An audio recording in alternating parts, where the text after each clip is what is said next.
Professor Rillen had taught gravitational theory for 400 cycles, and in all that time, she had never once dismissed a class early.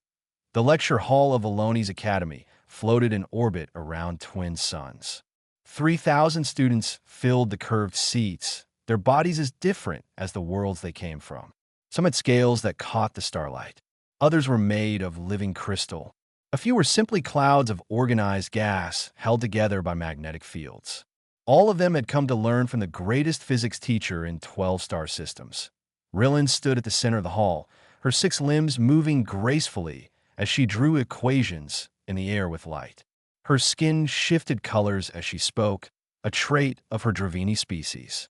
Blue for calm explanation, soft gold for enthusiasm. She was discussing the curvature of space-time when the chime interrupted her. Emergency academic bulletin. Rillen paused. Such bulletins were rare. Usually they announced asteroid warnings or diplomatic incidents. She touched the notification with one slender limb. Her skin went white. The students noticed immediately. Why meant shock? Why meant something was deeply wrong?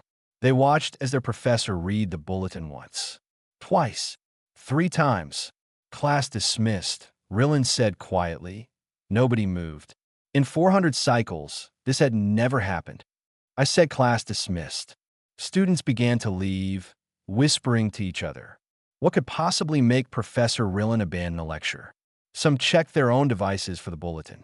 They found it, but most didn't understand what they were reading. Earth Scientific Delegation has submitted peer-reviewed documentation of functional gravity manipulation technology. Working prototypes confirmed. Most students, this meant nothing special. Gravity manipulation was a dream, like faster-than-light travel had once been. Elder civilizations had tried to achieve it. The Great Consortium of 7 had devoted 10,000 years to the attempt before declaring it mathematically impossible. Rillen understood what the students did not. Humans had been spacefaring for barely 2 centuries. 2 centuries ago, they had been burning dead plants for energy. They had not even left their own planet. 50 years ago, they had achieved faster-than-light travel only by reverse engineering a crash scout ship from another species. And now they claim to control gravity itself. Rillen pulled up humanity's scientific timeline on her personal display. The progression was absurd. Impossible. They had gone from wooden ships crossing oceans to bending space-time in less than 500 years. Most species took millions of years to make such advances. Some never made them at all. The Dravini scientist contacted her old colleague at the Galactic Science Directorate. His image appeared before her, a being of crystalline structure whose facets flickered with agitation. "You saw the bulletin," he said. "I need to see it myself," Rillen replied. "The demonstration. The Directorate is assembling a delegation. Senior scientists from 6 elder species. We leave tomorrow. I want to be included." Her colleague's crystals chimed softly, a sound of uncertainty. "Rillen, this is probably nothing. Human science is creative, but they make mistakes. They rush. They don't verify properly. This will turn out to be an error in their calculations. And if it isn't?" The crystalline being had no answer. "The consortium tried for 10,000 years," Rillen continued. "They had the greatest minds of a dozen species working together. They had resources beyond counting. They failed. Every mathematical model said it cannot be done. Gravity is not a force that can be controlled. It is the shape of reality itself. I know. Humans have been studying physics for 300 years. 300 years, and they claim to have done what we could not do in 10,000. It must be a mistake." Rillen's skin flickered through several colors, uncertainty mixing with something else. Something that might have been fear. "I need to see it," she said again. "I need to understand how they think. If this is real, it changes everything. Trade, military power, the balance of the entire galaxy. Species that have dominated for millions of years will suddenly be second to a civilization that discovered fire yesterday. And if humans have truly mastered gravity." Rillen looked out at the twin suns that warmed the academy. She thought about how gravity held those massive spheres of burning gas together, how it shaped galaxies, how it bent light itself. If humans have mastered gravity, she said slowly. Then we've been thinking about the universe wrong for longer than their species has existed. And we need to learn how they think differently. She ended the call and stood alone in the empty lecture hall. Around her, the seats where thousands of students had sat were dark and quiet. She had taught so many species over so many cycles. She had believed she understood the universe. Now a species barely out of its infancy had done the impossible. Rillin began to prepare for the journey to human space. She did not know it yet, but this trip would change her understanding of everything. It would change her understanding of science, of progress, and of what it truly meant to reach for knowledge. The humans were waiting. 12 scientists from 6 elder species stood in a cargo bay that smelled faintly of engine grease and something the humans called coffee. This was not what they had expected. Rillin looked around Research Station Helios with growing confusion. The facility orbited Neptune, a massive blue planet in humanity's home system. The delegation had traveled through 3 warp gates to reach this place. They represented civilizations that had existed for millions of years. They expected ceremony. They expected grandeur. Instead, a small human woman with silver streak hair offered them hot drinks and led them through corridors lined with exposed pipes. "Sorry about the mess," said Dr. Amara Okonkwo, head of the Gravity research team. "We only finished the prototype 6 months ago. Haven't had time to make things pretty." A consortium scientist, whose crystalline body chimed with barely contained irritation, spoke up. "You claim to have achieved gravity manipulation, the greatest scientific breakthrough in galactic history, and you were from a cargo bay." Amara smiled.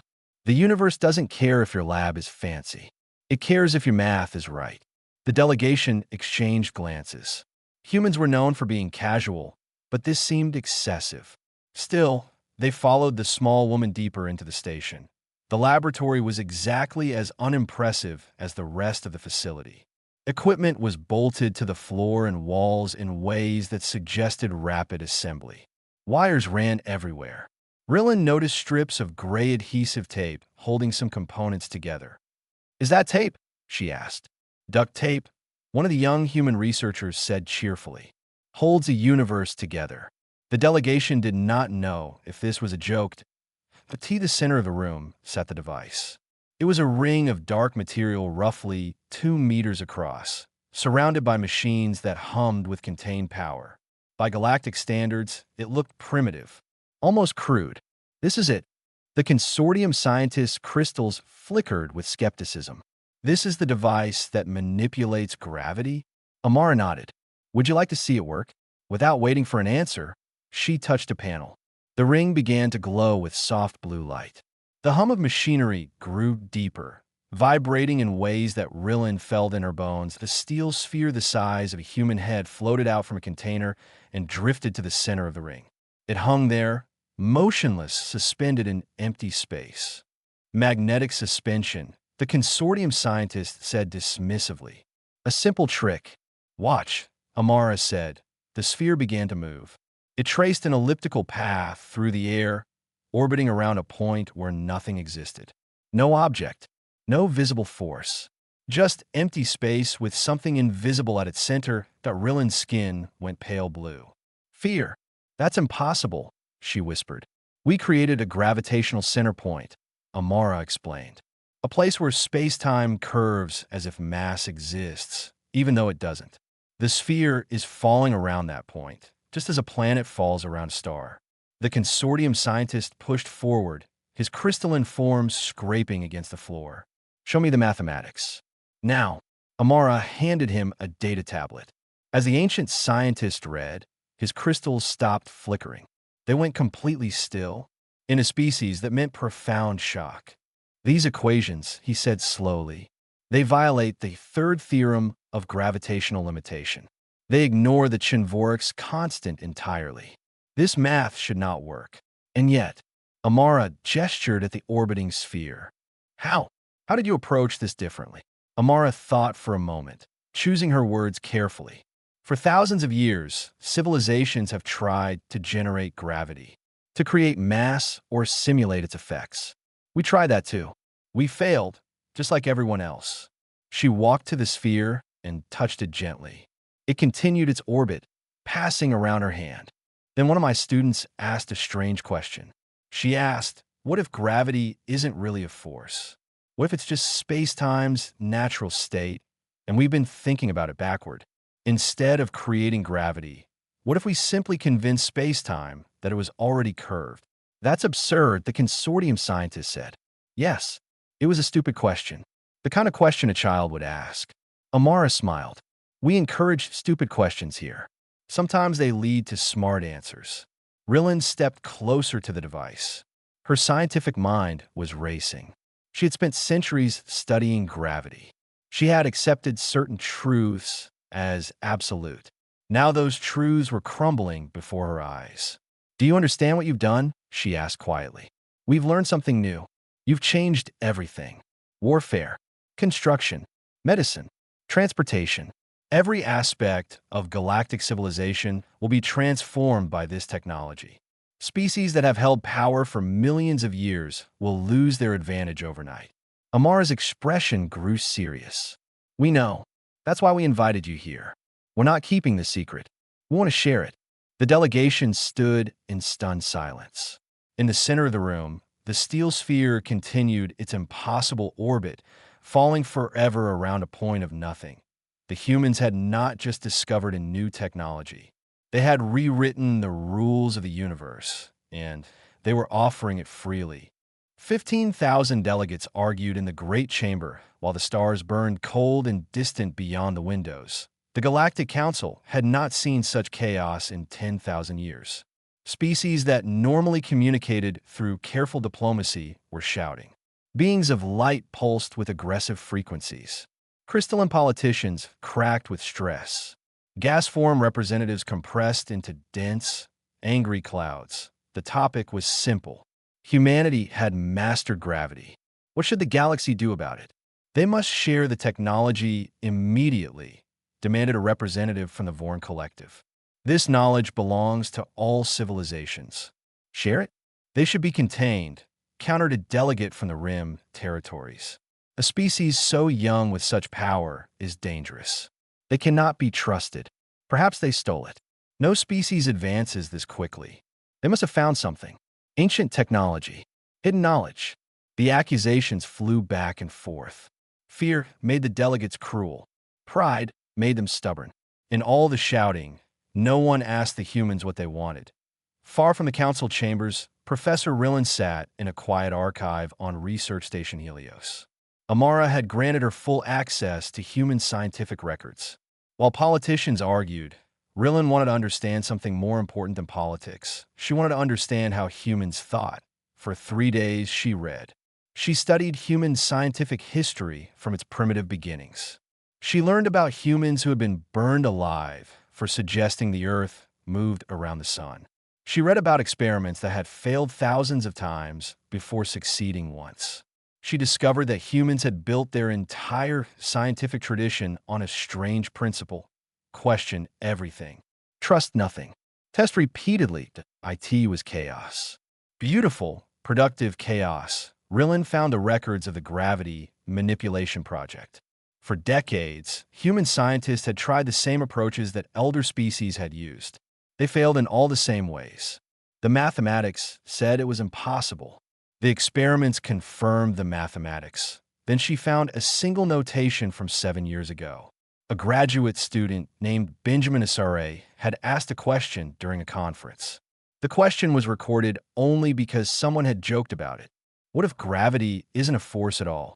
Elder species would have dismissed such a question. It contradicted fundamental understanding. It was the kind of thing a child might ask, not a serious scientist. In most civilizations, young researchers learned to stay quiet until they had earned the right to speak, but humans wrote the question down. They discussed it. They argued about it. And someone decided to test it. 3 years of failed experiments followed. Asare's original idea was wrong in many ways, but it was wrong in a useful direction. Each failure taught them something. Each dead end revealed a new path. They were not afraid to be wrong because being wrong brought them closer to being right. Rillin leaned back in her chair, her skin shifting through colors of wonder and confusion. The Consortium of Seven had spent 10,000 years trying to achieve gravity manipulation. They had been methodical, careful. They built on established foundations and never questioned the basics. When something didn't work, they assumed they were applying correct principles incorrectly. Humans had spent 50 years on the problem. They had been messy, disorganized, and willing to look foolish. When something didn't work, they questioned whether the principles themselves were wrong. They tore down foundations instead of building on them. It was wasteful. Most of their ideas went nowhere. But occasionally, one idea went everywhere. Rillen began to write. Not a physics paper, a cultural analysis. She titled it The Advantage of Ignorance. Her argument was simple. Humans succeeded not because they were smarter than elder species. They succeeded because they were more willing to be stupid. Their scientific culture rewarded asking foolish questions. Their short lifespans meant they had no time for careful, centuries-long verification. They had to move fast, fail fast, and try again. Elder species had too much knowledge. They knew what was impossible. Humans didn't know enough to know what couldn't be done. So they kept trying. She transmitted the paper to Valoni's academy. Within hours, it was being debated across the galaxy. The Galactic Council continued arguing about politics and power. But in laboratories and universities, scientists of 100 species began to read Rillen's paper. They began to wonder if their own certainty had been holding them back.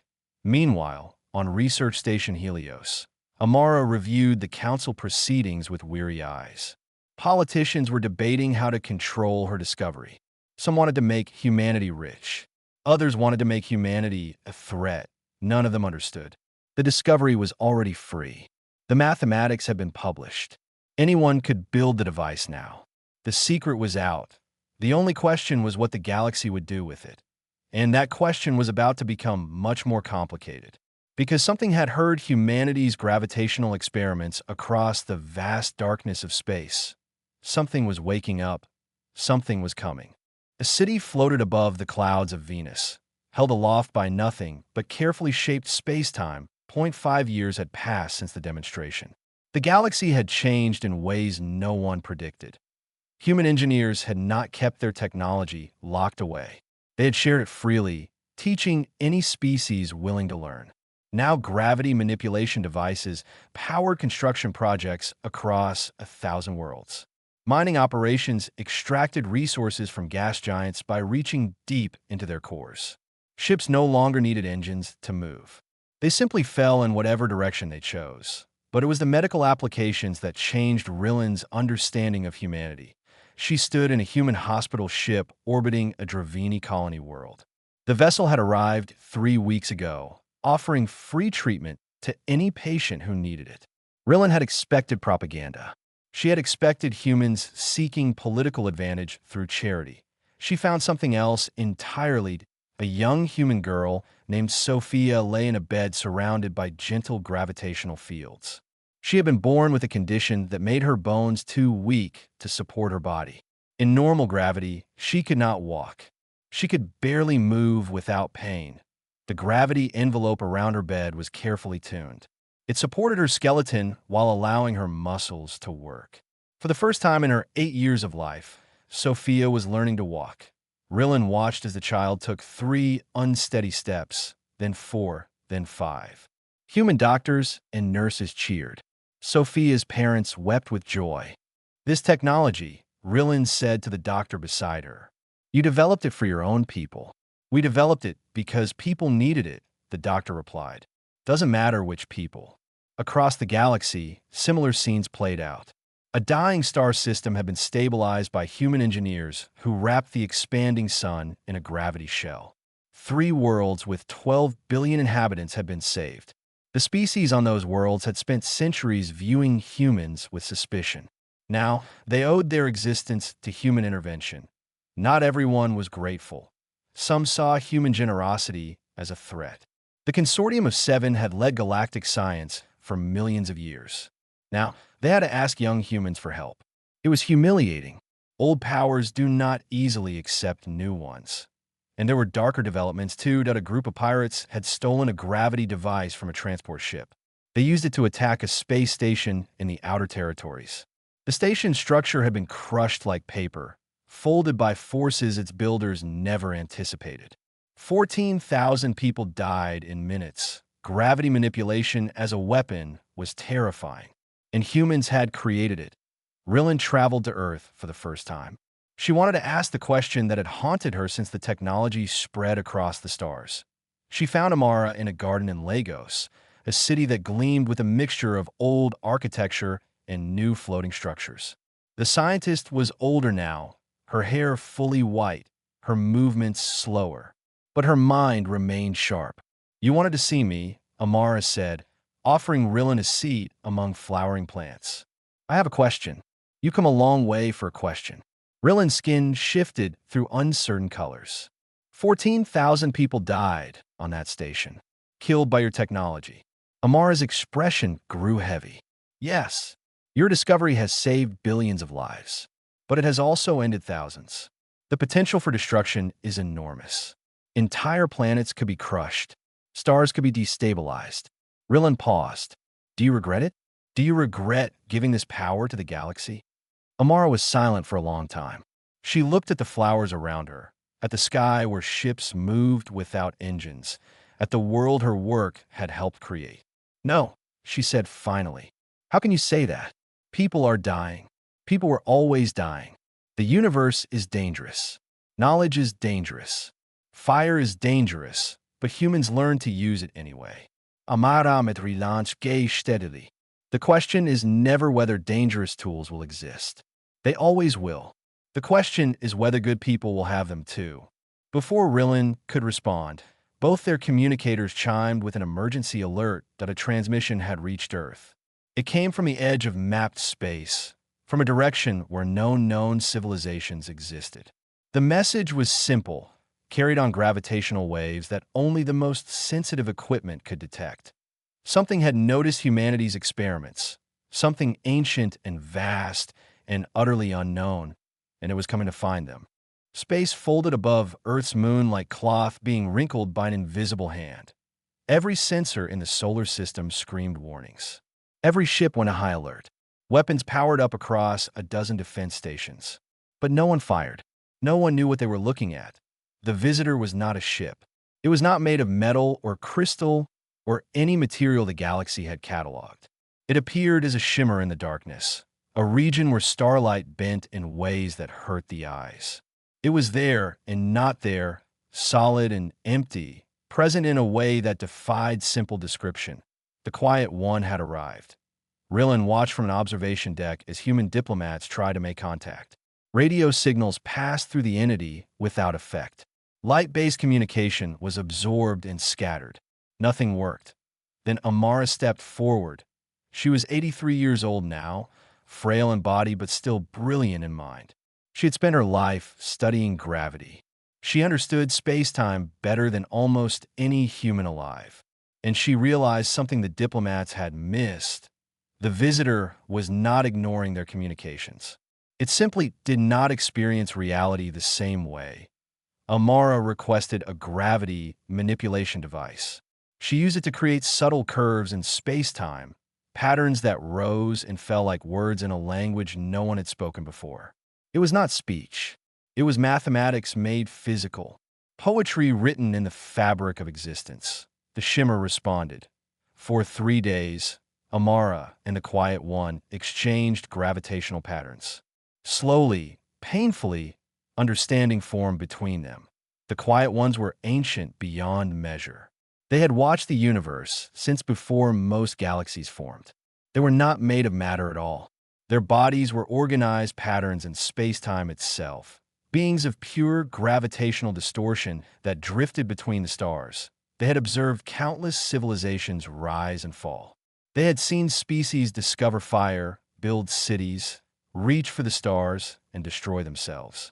They had watched in silence, never interfering, never making contact. Until now. "Why did you come?" Amara asked through careful gravitational patterns. The answer took hours to receive and interpret. The Quiet One thought slowly by human standards, each idea vast and layered. "You made sound," it replied. For millions of years, we heard only silence from organic species. Then you began to play. Play your gravity experiments. Crude, simple, like a child learning music. The patterns shifted, carrying something that might have been warmth, but real. The first real gravitational sound any organic species has ever made. The Quiet One explained what humanity had stumbled into. The galaxy was full of species that used gravity passively, living in its effects without understanding its nature. Humanity was the first to actively manipulate it, but this achievement came with dangers. Other things live in gravitational space, the Quiet One warned. Things that are not friendly. By manipulating gravity, you have announced your presence to them. They will hear. They will come. Fear rippled through the human observers. Amara remained calm. What things? We do not have names for them in your concepts. Hunters, predators, beings that feed on gravitational disturbance. They have destroyed civilizations before. Can we defend ourselves? Your technology is primitive. A candle compared to the sun. You cannot fight them as you are. Amara considered this carefully. Can you teach us? The shimmer in space rippled with something that might have been surprise. In millions of years of observation, no organic species had ever asked the Quiet Ones for teaching. Most did not even know they existed. We can teach, the Quiet One replied slowly. But we have learned that power without wisdom destroys. Before we teach, we must know that you can be trusted. How do we prove that? You don't. We will watch. We will observe. Your actions will speak for you. The Quiet One dispersed across the solar system, spreading itself thin, becoming invisible sensors that would witness everything humanity did. Unseen, undetectable, judging. Amara returned to Earth exhausted. She had spoken with something older than stars. She had learned that humanity's greatest achievement had painted a target on their entire civilization. And now they were being tested. Rillin found Amara in the garden again, weeks later. The old scientist looked tired but not afraid. You spoke with a being that has watched the universe for eternity, Rillin said. You learned that predators are coming. And you seem calm. Amara smiled slightly. The Quiet One has watched millions of species. Most destroyed themselves. A few survived but stopped growing. Only a handful ever touched gravity manipulation. And most of those were destroyed. Yes, but not all. Amara looked up at the sky, where the Quiet One watched invisibly. We have a chance. That's more than most species ever get. How can you face this without fear? Amara's smile widened. Who said I'm not afraid? I am terrified. But fear isn't a reason to stop. It's a reason to try harder. Somewhere in the darkness between stars, something old and hungry began to stir. It had heard the sound of humanity's experiments. It was coming to find the source. And humanity had to prove itself worthy before it arrived. The anomaly tore through space like a wound in reality itself. IT appeared near Velthos Prime, a consortium world with 12 billion inhabitants. Sensors showed something pushing through from wherever the Quiet Ones existed. Something vast and wrong, distorting space-time in ways that screamed of hunger. The Predator had arrived, and it was growing. Consortium ships began emergency evacuation. Their fastest vessels could carry thousands per trip. The anomaly would consume the planet in 6 hours. Simple mathematics showed the truth. Most of the population would die. Then the human fleet arrived. 40 gravity manipulation ships dropped out of warp near the dying world. Each vessel carried equipment that could reshape space-time. They were led by Commander David Nakamura, a young officer who had studied under Amara herself. All ships. This is Nakamura. We've got 6 hours and 12 billion lives. I need options. The science officer responded quickly. The anomaly is a gravitational predator. It's attracted to disturbance in space-time. It followed our experiments here. Can we destroy it? Negative. Our weapons can't touch something that exists partially outside normal space. Nakamura studied the readings. The predator was feeding on the planet's gravity well, growing stronger every minute. Conventional attacks were useless, but there might be another way. What if we gave it something else to follow? Sir, it hunts gravitational signatures. What if we create a bigger signature somewhere else? lured away. The science officer ran calculations. That could work, but the signature would need to be massive, much stronger than the planet's gravity well. And our ships would have to generate it close to the anomaly. How close? Silence on the channel. Everyone understood what that meant. Close enough that the tidal forces would destroy us. Nakamura looked at his crew. Young faces, scared faces, but no one looked away. I'm not ordering anyone to do this, he said quietly. I'm going. Anyone who wants to join me, I'll be honored. Anyone who wants to run evacuation support, that's just as important. He waited for responses. Every ship volunteered. The fleet split into two groups. 14 ships would stay back, helping consortium vessels evacuate as many people as possible. 26 ships would fly toward the anomaly, generating the gravitational signature that would draw the predator away. Nakamura to all volunteers. We're going to give that thing the meal it really wants. Make it count. The 26 ships accelerated toward the wound in space. As they drew closer, their gravity manipulation devices powered to maximum. They created ripples in space-time that echoed across light years. A feast of gravitational disturbance, irresistible to the predator, the anomaly noticed. It began to turn away from the planet, drawn toward the stronger signature. It's working, the science officer reported. The predator is following us. All ships, maintain course. Keep those devices at maximum. The tidal forces grew stronger. Ships groaned as space-time warped around them. Hulls began to buckle.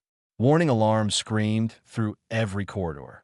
The first ship was torn apart at 15,000 kilometers from the anomaly. Then a second. A third. Hold formation, Nakamura ordered. His own ship was cracking around him. Crew members were thrown against walls. Consoles exploded. We need more distance from the planet, the science officer said through gritted teeth. Another 30 minutes. 30 minutes. An eternity when your ship was being pulled apart by forces that bent reality itself.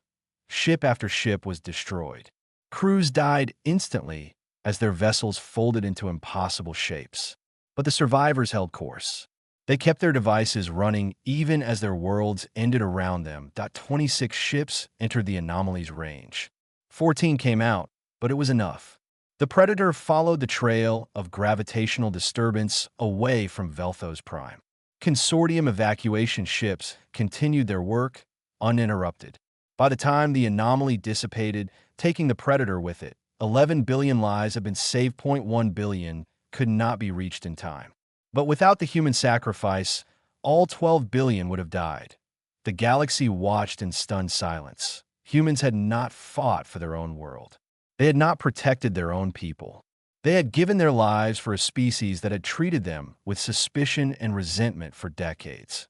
When the Quiet One manifested again, it appeared above the memorial service on Earth. Tens of thousands had gathered to honor the 4,000 humans who died. David Nakamura's name was read among them. We have seen enough. The Quiet One communicated through gentle gravitational waves.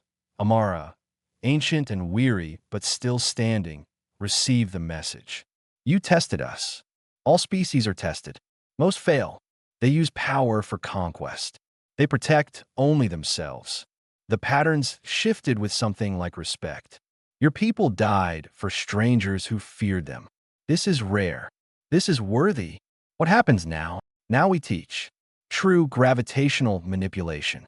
Not the crude tools you have built, but the art itself. You have proven you can be trusted. Rillan stood at the memorial, watching the Quiet One's presence shimmer in the sky. She had spent years studying humans. She had written papers about their ignorance, their chaos, their willingness to fail. But she had missed the most important thing. Humans did not just master gravity through clever thinking. They earned the right to master it through sacrifice.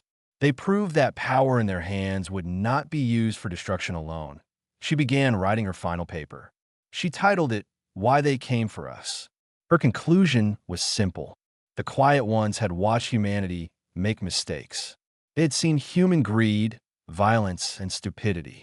They had also seen humans give their lives for others without hesitation. The universe rewards not the smartest species, not the strongest, not the most ancient. It rewards the ones who see power as responsibility. Humans had mastered gravity. But more importantly, gravity's masters had chosen humans. And somewhere in the endless dark, a species that had watched the universe for eternity had finally found someone worth teaching.